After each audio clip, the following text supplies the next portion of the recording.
محترم ناظرین and viewers, السلام علیکم ورحمۃ اللہ وبرکاتہ۔ امید ہے آپ سبھی حضرات بخیر و عافیت ہوں گے۔ اللہ رب العزت ہم سب کو شاد و آباد رکھے اور ہم سب کو اپنی زندگی میں کامیابی اور کامرانی عطا فرمائے۔ آج ہم آپ کی خدمت میں حاضر ہیں ایک بہترین ویڈیو کے ساتھ، جس سے آپ کو انشاءاللہ ایک سبق ملے گا اور آپ کی روح کو تازگی ملے گی اور آپ کی عقل و فہم میں اضافہ ہوگا۔ نزار بن معد ایک بڑا رئیس آدمی تھا۔ اس کے 4 بیٹے تھے جن کے نام مضر، ربیعہ، ایاد اور انمار تھے۔ نزار بن معد جب مرنے لگا تو اپنا مال چاروں بیٹوں میں تقسیم کرنے کے لیے اس نے چاروں کو بلایا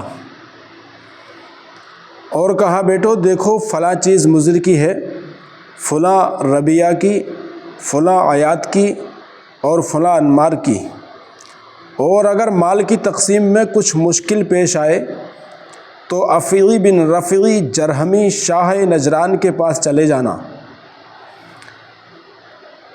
چنانچہ نزار بن معد کے مرنے کے بعد تقسیم میں مشکل دیکھ کر یہ چاروں بھائی شاہ نجران کے پاس پہنچنے کے لیے نجران روانہ ہوئے۔ چلتے ہوئے راستے میں انہوں نے ایک چرا ہوا کھیت دیکھا۔ یعنی جب یہ راستے میں جا رہے تھے شاہ نجران کے پاس اس سے ملاقات کرنے کے لیے، اس سے اپنے مال کی تقسیم کرانے کے لیے، تو راستے میں انہوں نے ایک چرا ہوا کھیت دیکھا، یعنی جانوروں نے اس کھیت کو چر لیا تھا۔ مضر نے کہا کہ جس اونٹ نے یہ کھیت کھایا ہے وہ کانا ہے۔ ربیعہ نے کہا وہ لنگڑا بھی ہے۔ ایاد نے کہا اور وہ سست بھی ہے۔ انمار نے کہا اور اس کے دانت بھی کمزور ہیں۔ اتنے میں اونٹ والا اپنے اونٹ کی تلاش میں آ نکلا۔ انہوں نے یہ اندازہ لگا لیا جس حساب سے کھیت چرا ہوا تھا کہ اونٹ کانا بھی ہے، اونٹ لنگڑا بھی ہے، اونٹ کے دانت بھی نہیں ہیں اور وہ سست رفتار بھی ہے۔ اتنے میں ہی اونٹ والا اپنے اونٹ کی تلاش میں آ نکلا اور ان سے اونٹ کا پتہ پوچھا۔ مضر نے کہا تمہارا اونٹ کانا ہے؟ وہ بولا ہاں۔ ایاد نے کہا اور وہ سست رفتار بھی ہے؟ اس نے کہا ہاں۔ انمار نے کہا اور اس کے دانت بھی کمزور ہیں؟ اس نے کہا ہاں۔ ربیعہ نے کہا لنگڑا بھی ہے؟ وہ بولا ہاں۔ پھر چاروں نے کہا لیکن بھائی خدا کی قسم ہم نے تمہارا اونٹ دیکھا نہیں ہے۔ چاروں نے اس کی نشانیاں بھی بتا دیں اور آخر میں کہا کہ ہمیں خدا کی قسم ہے ہم نے تمہارا اونٹ دیکھا نہیں ہے۔ وہ حیران ہو کر بولا کہ نشانیاں تو تم نے ساری اور مکمل بتا دی ہیں، پھر میں کیسے مان لوں کہ میرا اونٹ تم نے نہیں دیکھا؟ چاروں بولے بھائی واقعہ یہی ہے کہ اونٹ ہم نے دیکھا بالکل نہیں۔ اونٹ کا مالک ان کے ساتھ ہی نجران پہنچ گیا اور شاہ نجران سے ان چاروں بھائیوں کی شکایت کر دی کہ چاروں نے میرے اونٹ کی پوری نشانیاں تو بتا دی ہیں مگر اونٹ دیکھنے کا انکار کر رہے ہیں۔ بادشاہ نے ان سے بن دیکھے اونٹ کی نشانیاں بتا دینے کی وجہ پوچھی تو مضر بولا جناب کھیت کو میں نے ایک سمت سے کھایا ہوا دیکھا اور دوسری جانب کو سالم پایا تو سمجھ گیا کہ اونٹ یک چشم ہے، یعنی ایک آنکھ والا ہے۔ ربیعہ نے کہا اور میں نے زمین پر پیر کا ایک نشان دوسرے پیروں کے نشانوں سے بہت ہلکا پایا تو جان گیا کہ اونٹ ایک پیر سے لنگڑا بھی ہے۔ ایاد نے کہا اور میں نے اس کی مینگنیوں کو بہت تھوڑے فاصلے پر مجتمع پایا، اس سے میں نے اندازہ لگایا کہ اونٹ سست رفتار ہے، اگر تیز رفتار ہوتا تو مینگنیاں دور اور منتشر پڑی ہوتی۔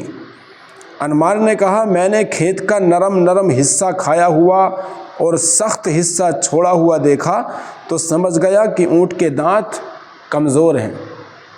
ان چاروں نے ان علامات سے اندازہ لگا لیا کہ اونٹ کس طرح کا ہے۔ اس کے بعد بادشاہ نے ان چاروں کو مہمان خانے میں بھیجا تاکہ کچھ کھا پی لیں۔ چاروں ایک کمرے میں پہنچے اور کھا پی کر مضر نے کہا کہ یہ شراب جو ہم نے پی ہے کسی قبرستان کے درختوں سے کشیدہ ہے۔ یعنی بادشاہ نے ان کو شراب پلائی تو ایک بھائی نے کہا ایسا لگتا ہے یہ شراب قبرستان کے درختوں سے بنائی گئی ہے۔ ربیہ نے کہا اور یہ جو گوشت ہم نے کھایا ہے، دوسرا بھائی بولا کہ یہ جو گوشت ہم نے کھایا ہے کسی کتیا کے دودھ سے پلے ہوئے بکرے کا ہے۔ یعنی یہ جو بکرا ہم نے کھایا ہے یہ کسی کتیا کے دودھ سے پلا ہوا ہے۔ ایاد نے کہا اور یہ جو روٹیاں ہم نے کھائی ہیں ان کا آٹا کسی حیض والی عورت، یعنی جس عورت کو ماہواری آ رہی ہو اس عورت نے گوندا ہے۔ انمار نے کہا اور ہم آج جس کے مہمان ہیں وہ اپنے باپ کا نہیں۔ ایک بھائی نے کہا کہ آج ہم جس کے مہمان ہیں وہ آپ کے باپ نہ اپنے باپ کا نہیں ہے، یعنی بادشاہ جو ہے وہ حرامی ہے۔ ان کی ساری یہ گفتگو جاسوس نے بادشاہ سے کہہ دی، یعنی جاسوس بھی ان کے پیچھے لگا ہوا تھا، تو اس نے ساری گفتگو بادشاہ سے کہہ دی۔ بادشاہ نے فوراً شراب کشید کرنے والے کو بلا کر دریافت کیا کہ شراب کہاں کی تھی، تو بادشاہ کے تیور دیکھ کر اس نے سچ سچ کہہ دیا کہ حضور آپ کے باپ کی قبر پر لگے ہوئے پھلدار درختوں سے کشید کی گئی تھی۔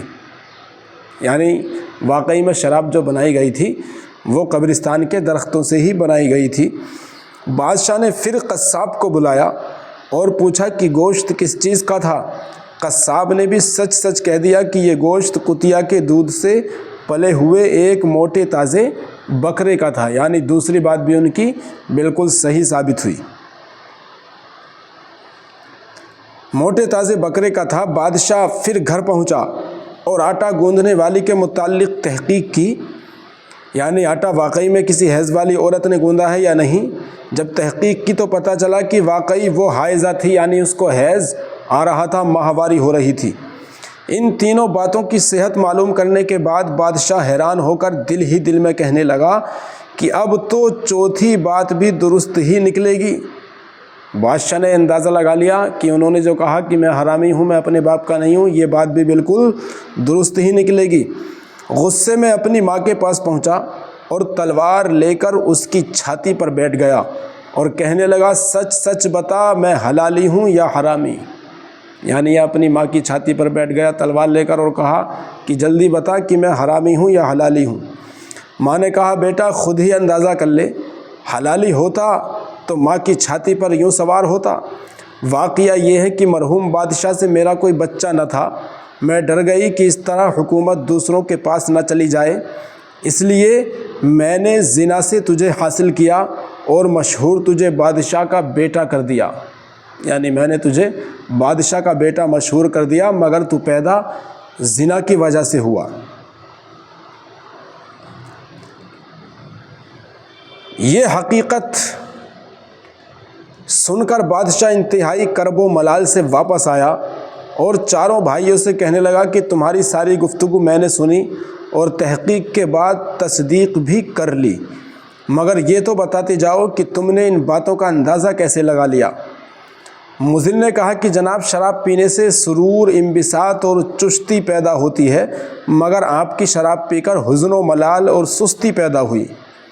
اس سے میں نے سمجھ لیا کہ یہ کسی باغ سے نہیں بلکہ قبرستان سے کشید کردہ ہے۔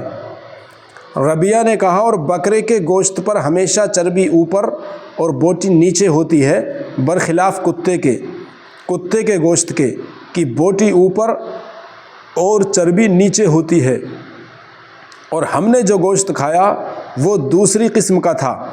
یہ تو ناممکن تھا کہ آپ کے ہاں کتے کا گوشت پکتا، اس لیے میں نے یہ اندازہ لگایا کہ یہ بکرا کسی کتیا کے دودھ سے پلا ہوا ہوگا۔